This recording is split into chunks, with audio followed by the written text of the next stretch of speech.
नमस्ते दोस्तों, स्वागत है आपका इस नई कहानी में। दोस्तों, हमारी आज की कहानी है अगवा। दोस्तों, एक दिन मैं मेले में अपने माँ बाप से बिछड़ गई थी।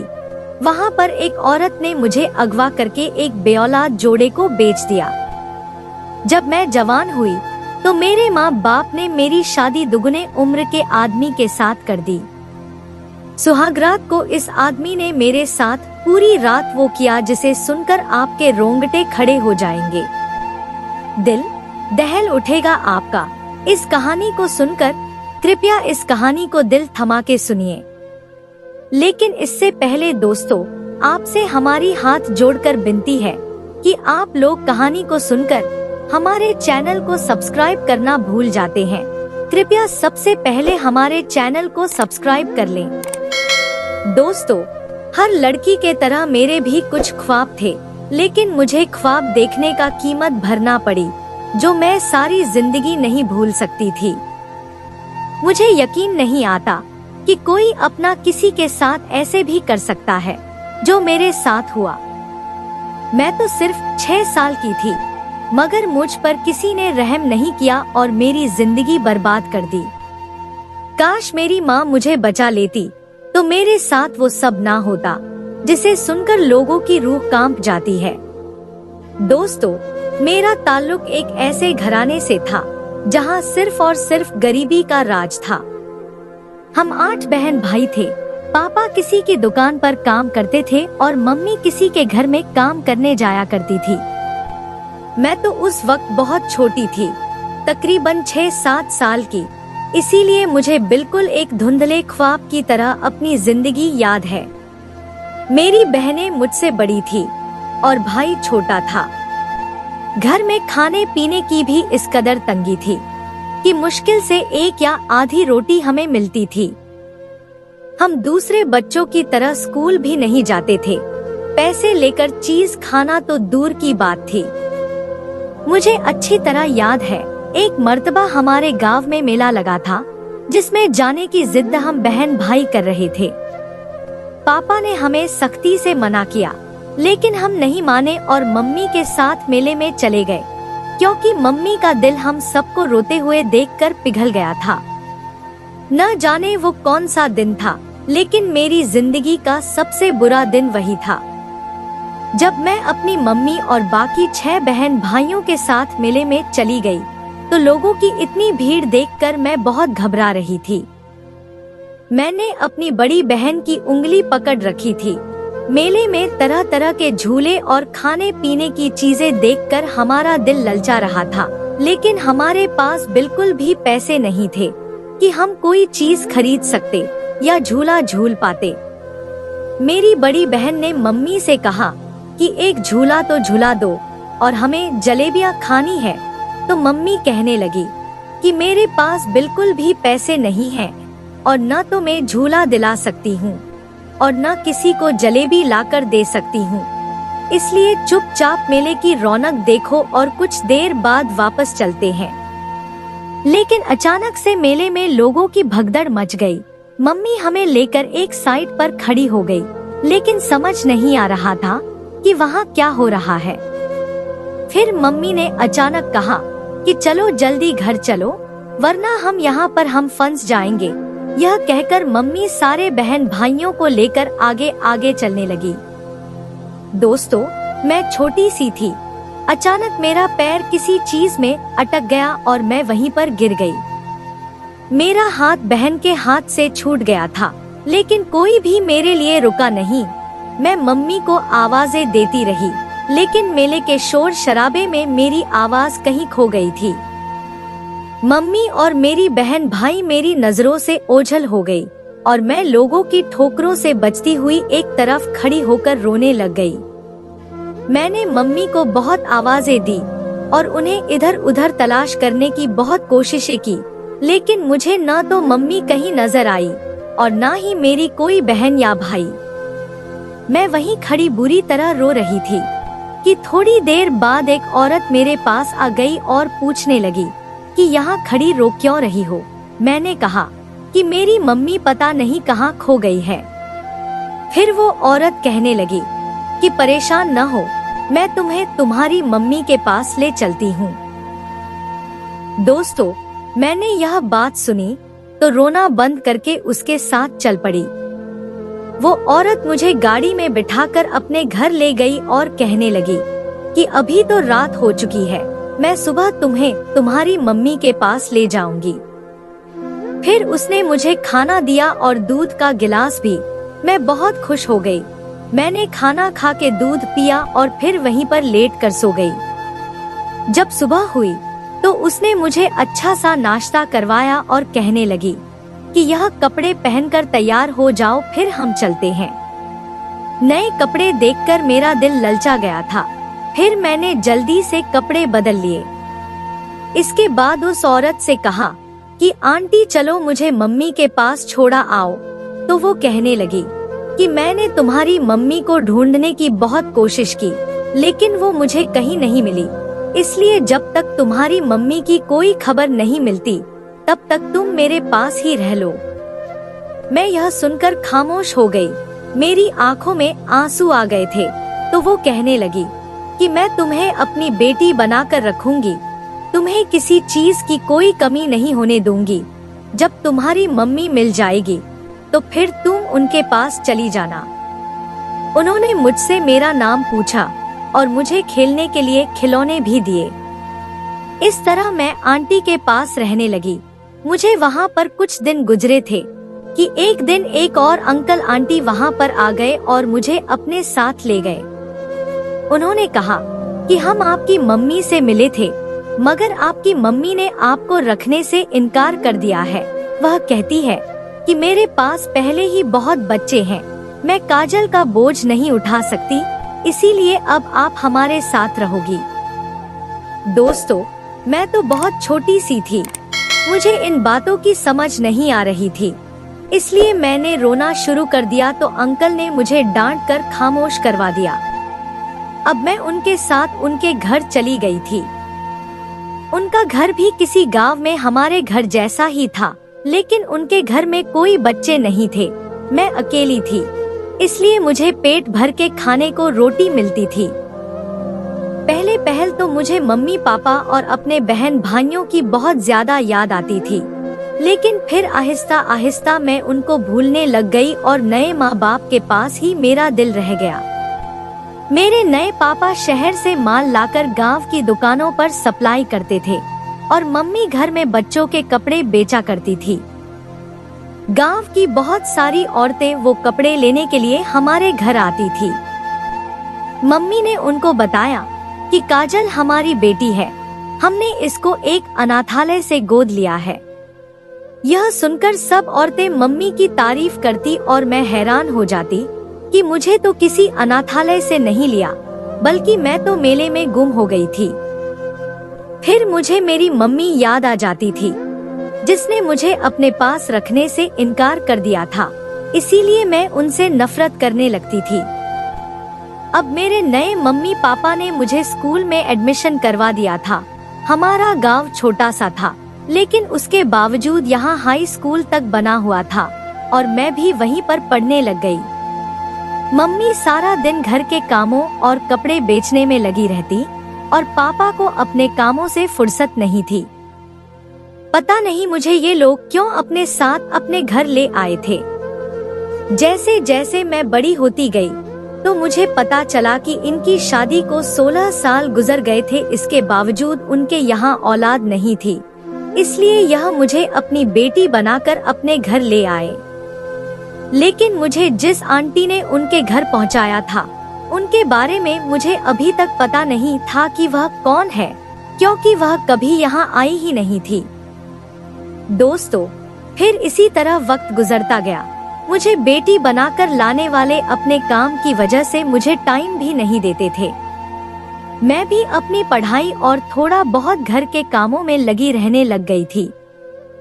पापा गुस्से के बहुत सख्त थे और मम्मी को छोटी छोटी बातों पर डांट देते थे, लेकिन मुझे कम ही डांट पड़ती थी।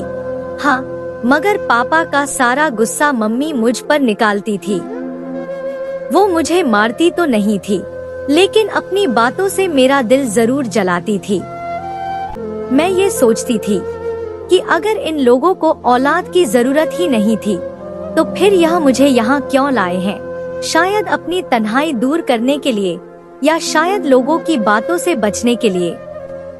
दोस्तों, मुझे मेरे सवालों के जवाब नहीं मिलते थे और फिर ऐसे ही वक्त गुजरता गया और मैं जवान हो गई।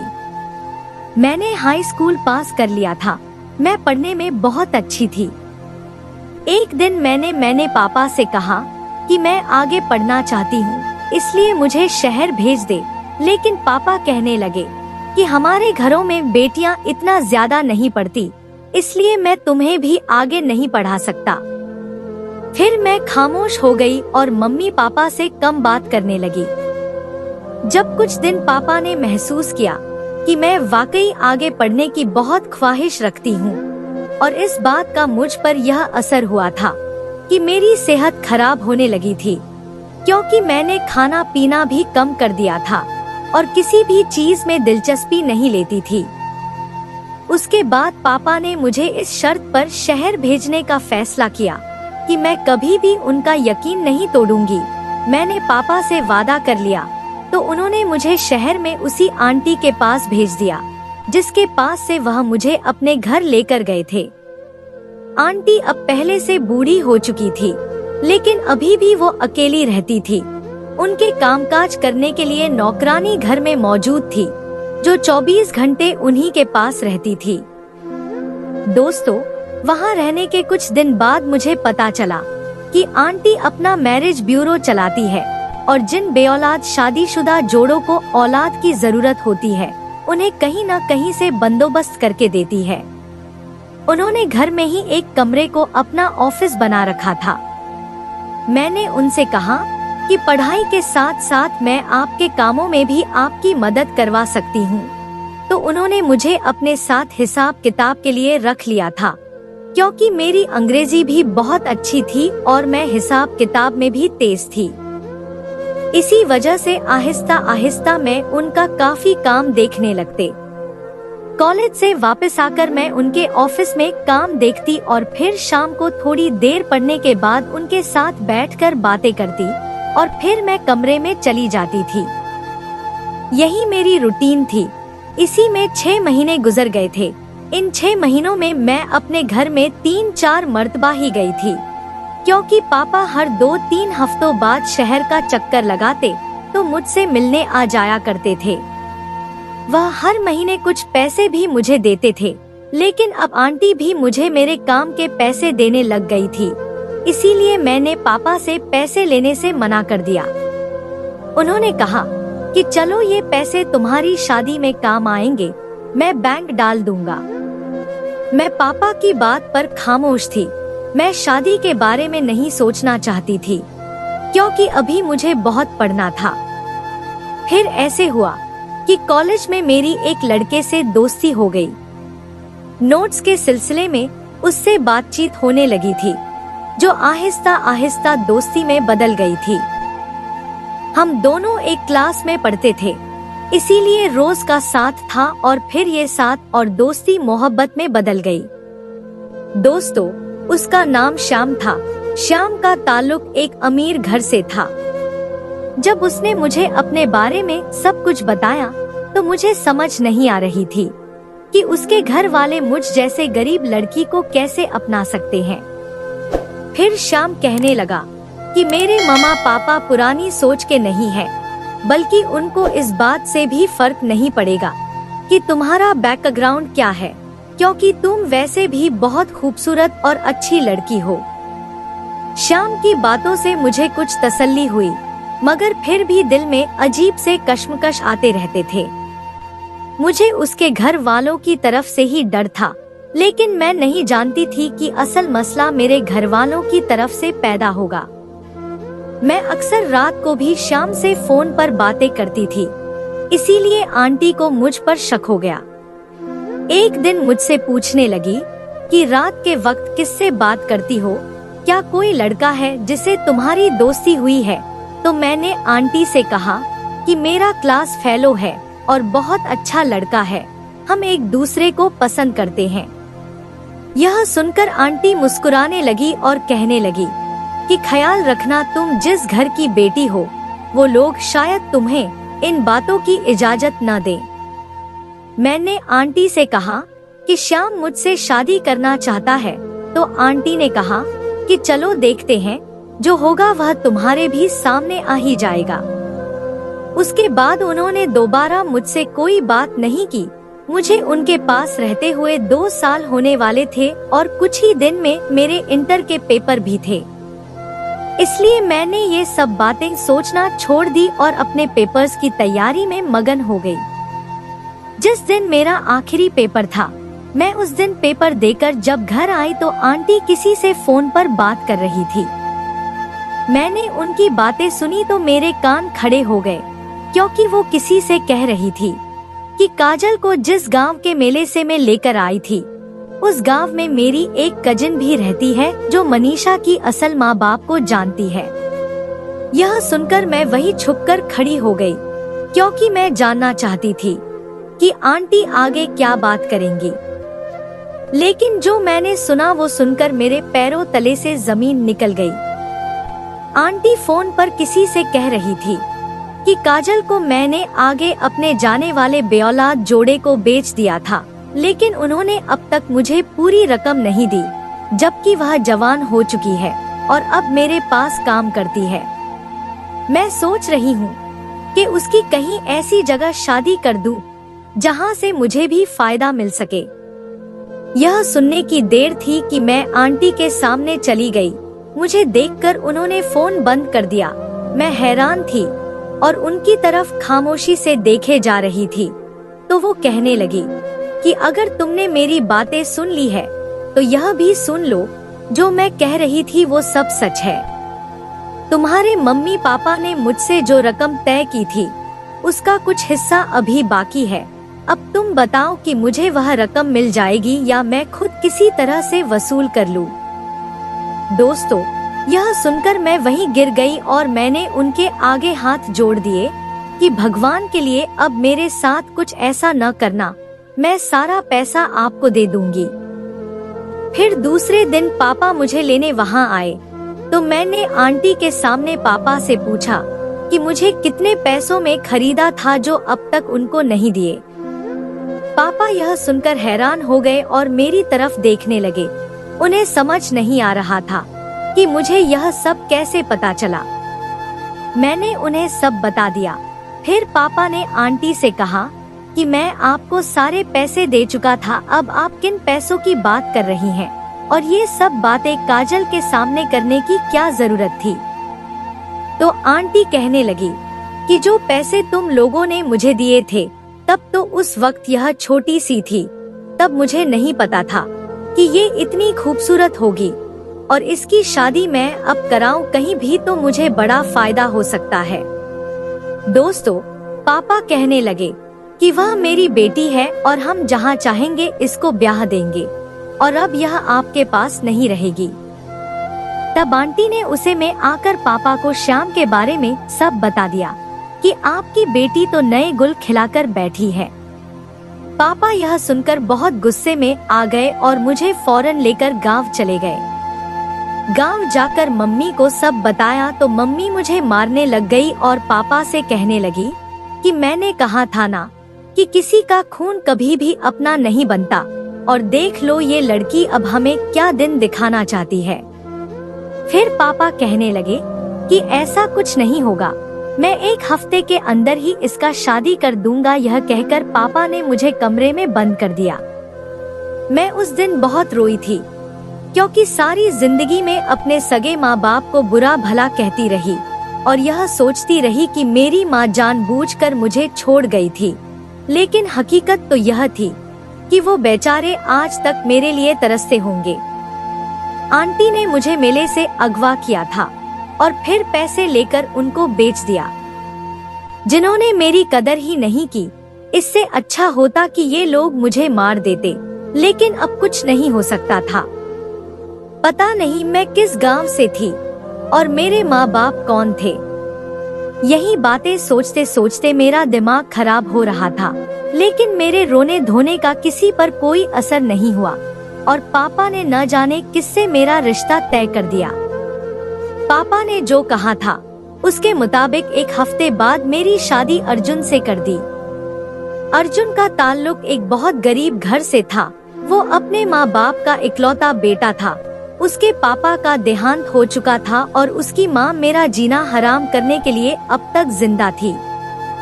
अर्जुन उम्र में भी मुझसे डबल था। दिखने में काला और गंजा होने की वजह से मुझे वो बिल्कुल भी पसंद नहीं था। पता नहीं मम्मी पापा ने क्या देखकर मेरी यहाँ शादी कर दी थी। अगर मैं उनकी अपनी बेटी होती तो कभी भी मेरे साथ ऐसा न करते। उन्होंने तो जाने मुझसे कौन सा बदला लिया था जो मेरी जिंदगी नर्क बना दी।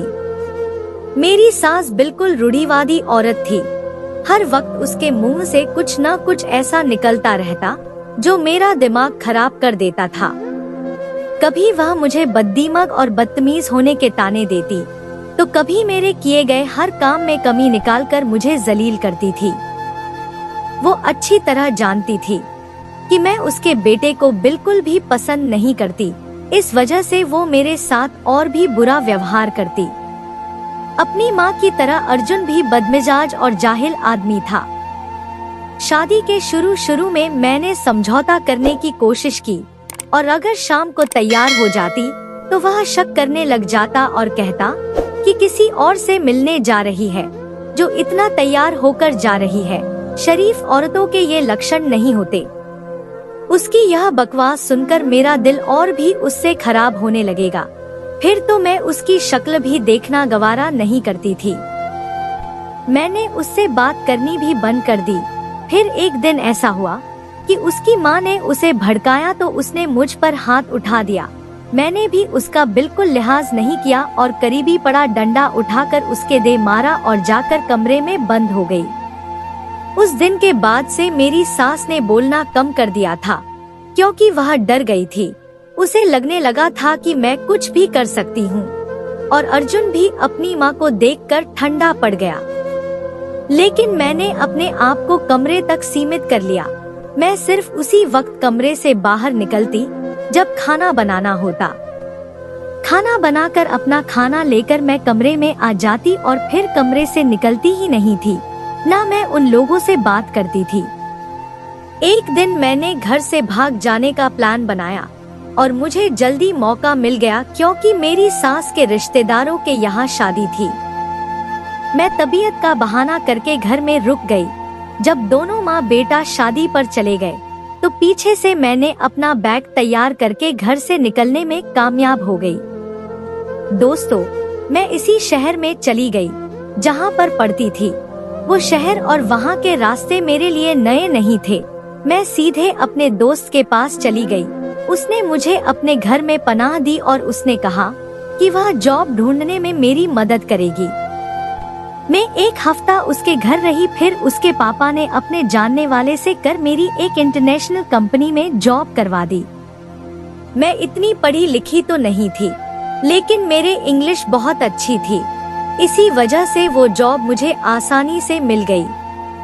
जॉब शुरू होने के बाद मैं हॉस्टल में शिफ्ट हो गई और मैंने एक अच्छे वकील से बात करके तलाक का नोटिस अर्जुन के घर भिजवा दिया क्योंकि मैं जानती थी अर्जुन जैसा बुज़दिल और निकम्मा इंसान आराम से मुझे छोड़ देगा।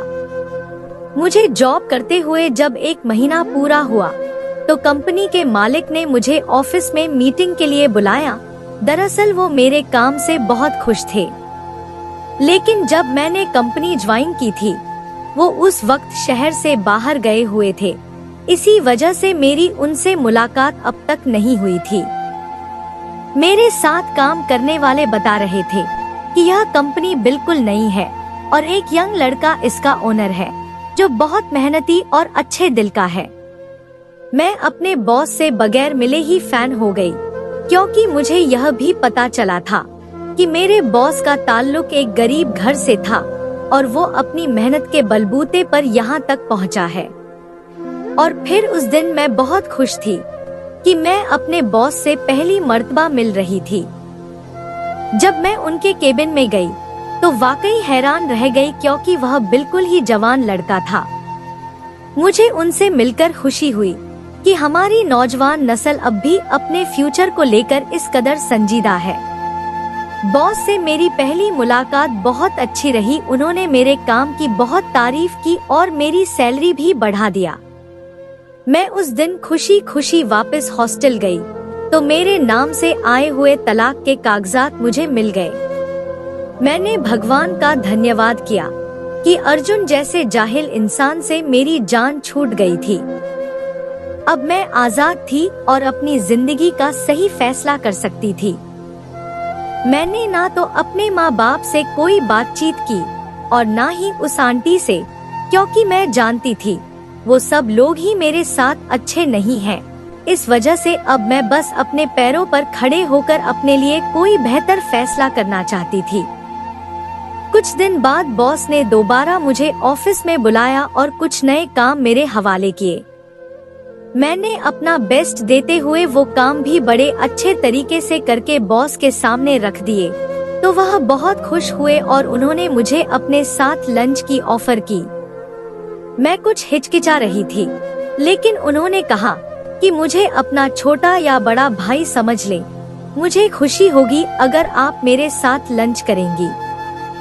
दोस्तों, उनकी बात सुनकर मेरा दिल भर आया और मुझे अपने दोनों भाई याद आ गए जो सालों पहले मुझसे बिछड़ गए थे। मैं बॉस के साथ लंच पर चली गई। इस दौरान उन्होंने मुझसे मेरे बारे में पूछा तो मैंने उन्हें अपने बारे में कुछ बताया, लेकिन वह कहने लगे कि पता नहीं क्यों आपसे मुझे अपनापन यह महसूस होती है।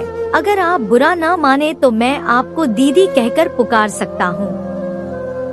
मैंने खुशी से उनको इजाजत दे दी और उन्होंने मुझसे मेरा फोन नंबर भी लिया और कहने लगे कि जब भी कोई जरूरत पड़े तो मुझे बिना झिझक कॉल कर लेना। इस दिन के बाद कभी कभी मेरी उनसे फोन पर बात हो जाती थी और फिर एक दिन जब मेरी तबीयत बहुत खराब थी और मैं ऑफिस नहीं गई तो मुझे उनकी कॉल आई और वह कहने लगे कि मैं आपके हॉस्टल के बाहर कार में बैठा हूँ, आप जल्दी से आ जाए, फिर मैं आपको डॉक्टर के पास ले चलता हूँ। मैंने पहले तो उनको इनकार किया मगर वो माने नहीं। फिर मैं चादर लेकर बाहर निकली तो वाकई वह कार में मौजूद थे। मैंने उनका शुक्रिया अदा किया और कार में बैठ गई। मुझे एक प्राइवेट क्लिनिक में ले गए थे। डॉक्टर ने मुझे इन्फेक्शन बताया और दवाइयाँ लिख कर दे दी। वापसी पर उन्होंने मुझे खाने की पेशकश की। खाना खाने के दौरान बातों बातों में उन्होंने मुझसे अपनी फैमिली का जिक्र किया। वो बता रहे थे कि उनका ताल्लुक एक गांव से है और वो 8 बहन भाई हैं। उनके मम्मी पापा का देहांत हो चुका है, बहनों की शादियां हो गई है और बड़े भाई भी शादीशुदा हैं। इसीलिए वह शहर में अकेले ही रहते हैं, लेकिन अपनी बहन और भाई से मिलने उनके घर जाते रहते हैं। दोस्तों, मैं उनकी बातें सुनकर सोच में पड़ गई और उनसे पूछने लगी कि आपकी कितनी बहनें हैं। उन्होंने कहा कि मेरी 5 बहनें हैं मगर मैं सिर्फ 4 से मिलता हूँ, क्योंकि मेरी एक बहन बचपन में ही खो गई थी। यह सुनकर मैं उठ खड़ी हो गई और मैंने सतीश नाम लेकर पुकारा। दरअसल मेरे बॉस का नाम तो सतीश था, लेकिन मुझे मेरा छोटा भाई संतोष याद आ गया जिसका नाम सतीश था। दोस्तों, हम उसे संतोष संतोष कहकर पुकारते थे। जब मैंने बॉस को संतोष कहा, वो भी उठकर खड़े हो गए और कहने लगे कि आप मेरी काजल दीदी हो। मेरी तो आवाज ही नहीं निकल रही थी। मैं बस रोए जा रही थी और अपने भाई से गले मिलकर सदियों से बेचैन दिल को सुकून दे रही थी। मेरे भाई ने मेरे सर पर हाथ रखकर मुझे चुप करवाया और फिर सीधा अपने घर ले गए। उसने बताया कि जब तुम खो गई थी तो मम्मी पापा ने तुम्हें बहुत ढूंढा, लेकिन कहीं नहीं मिली, मगर वह जब तक जिंदा रहे तुम्हें ढूंढने की कोशिश करते रहे और फिर तुमसे मिलने की उम्मीद लिए ही दुनिया से चले गए। मैंने संतोष से बड़ी बहन और भाई का पूछा कि वो कहाँ है, कैसे हैं, तो उसने मुझे सबका बताया और फिर कहने लगा कि इस वीकेंड को मैं उनके पास तुम्हें ले चलूंगा। वो सब इसी शहर में रहते हैं, सिर्फ बड़ी दीदी है जो गांव में रहती है। दोस्तों, मेरा दिल बड़ा बेचैन था सबसे मिलने को, और यह मेरे लिए किसी चमत्कार से कम नहीं था कि इस तरह अचानक मुझे मेरा भाई मिल गया। फिर वो मेरे बारे में पूछने लगा तो मैंने उसे अपनी सारी कहानी सुना दी। वह सुनकर बड़ा अफसोस कर रहा था, लेकिन फिर उसने भी भगवान का धन्यवाद किया कि मैं उसे मिल गई थी।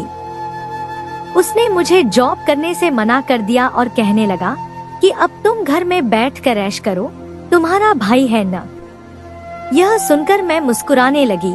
संतोष ने बड़े भाई को फोन करके सारी बात बता दी और कहा कि सारी बहनों को भी अपने घर खाने पर बुला ले। और फिर वीकेंड पर वह मुझे लेकर भाई के घर गया, जहाँ पर मेरी सारी बहनें भी मौजूद थी। सब एक दूसरे से मिलकर रोते रहे और फिर बड़ी देर तक बातें करते रहे।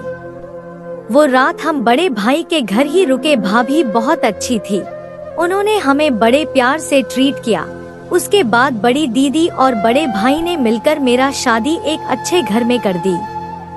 फिर उसके बाद हम सब ने मिलजुल कर संतोष की शादी की। वो शादी मेरी जिंदगी की यादगार लम्हे थी, जिसमें मेरे अपने मेरे साथ थे और मैं अपने पति के साथ खुशी खुशी सबसे मिल रही थी। तो दोस्तों, ये थी हमारी आज की कहानी। आपको सुनकर कैसी लगी हमें कमेंट करके जरूर बताएं। दोस्तों, हमारी वीडियो को ज्यादा से ज्यादा अपने दोस्तों में शेयर करें और हमारे चैनल को भी सब्सक्राइब कर लें, ताकि आने वाली वीडियो का नोटिफिकेशन आप तक तुरंत पहुंचे। मैं मिलती हूं आपसे अगली वीडियो में, तब तक के लिए धन्यवाद।